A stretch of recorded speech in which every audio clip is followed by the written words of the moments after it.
নমস্কার। আজ আমি এসে গেছি শম্পার হেসেলে একটা নতুন রেসিপি নিয়ে। সেটা হচ্ছে আলু পেঁয়াজকলি পোস্ত।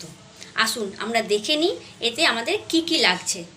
এখানে লাগছে সর্ষের তেল, এখানে লাগছে সর্ষের তেল 2 চামচ, আর লাগছে একটু 5 ফোড়ন, কাঁচা লঙ্কা, আর এখানে আমি ছোট ছোট করে পেঁয়াজকলি কেটে রেখেছি, আর তার সঙ্গে 4টে আলু আমি ছোট ছোট করে কেটে রেখেছি, আর লাগছে পোস্ত বাটা। আমি এখানে 4 চামচ পোস্ত আর 4টে কাঁচা লঙ্কা একসঙ্গে বেটে রেখেছি। এবার চলুন,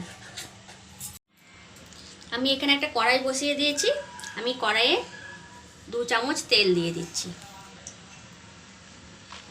আমি 2 চামচ তেল দিয়ে দিলাম।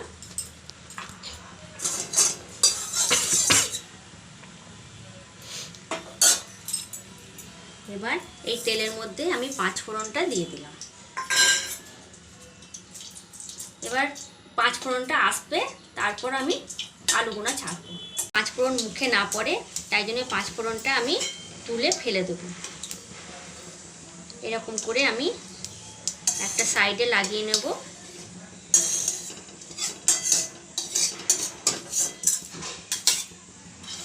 আমি তুলে নিলাম।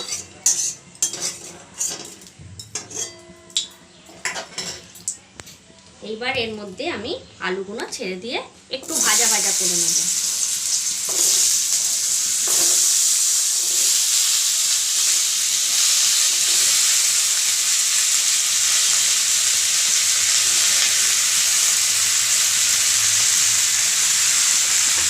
আমি একটু আলুটা ভেজে নেব। 2 মিনিট ভাজার পরে আমি দেবো পেঁয়াজ কলিটা দিয়ে দেবো। 2 মিনিট ভাজা হয়ে গেছে একটু। এবার এর মধ্যে আমি পেঁয়াজ কলিটাও দিয়ে দেবো।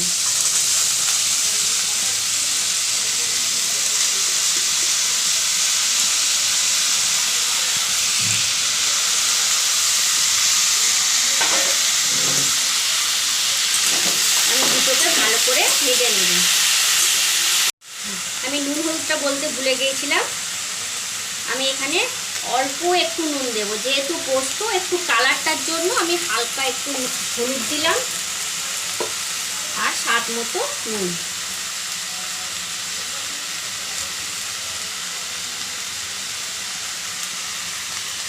এইবার আমি এই দুটো ভালো করে বেশ লাল লাল করে ভেজে নেব।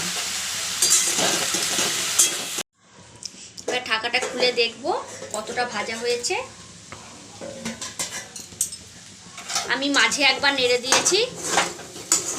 এই দেখুন কি সুন্দর লালচে লালচে করে ভাজা হয়েছে।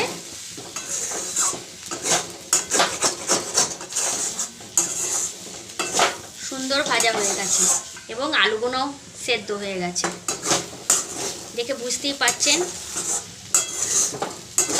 এইভাবে নাড়াচাড়া করে মাঝে ঢাকা দিয়ে মাঝে একবার খুলে ঢাকা খুলে নেড়ে দেবেন, দিয়ে কমিয়ে কমিয়ে মাঝে মধ্যে নেড়ে নেড়ে এরকম করে লালচে হয়ে যাবে। লালচে লালচে হয়ে গেছে। এবার আমি এর মধ্যে পোস্ত বাটাটা দিয়ে দেবো।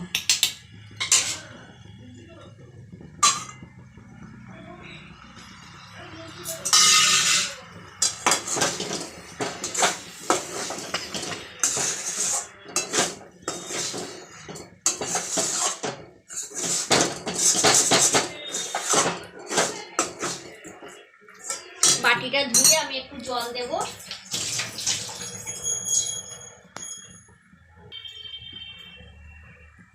আমি অল্প একটু জল দিলাম, হাফ কাপ মতো।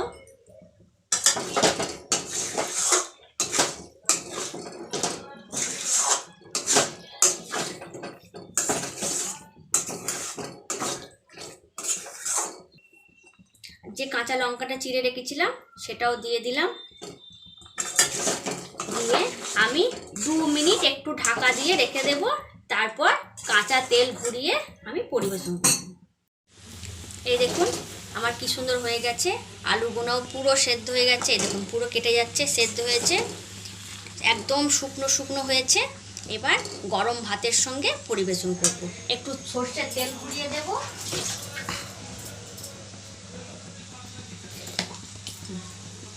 একটু কাঁচা তেল আমি ঘুরিয়ে দেবো।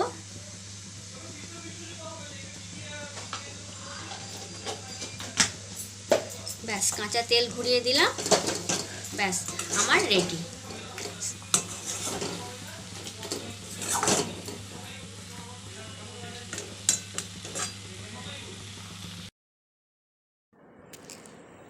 আমার এই ভিডিওটা যদি আপনাদের ভালো লেগে থাকে তাহলে লাইক করবেন, কমেন্ট করবেন, শেয়ার করবেন এবং সাবস্ক্রাইব করে আমাদের পাশে থাকবেন।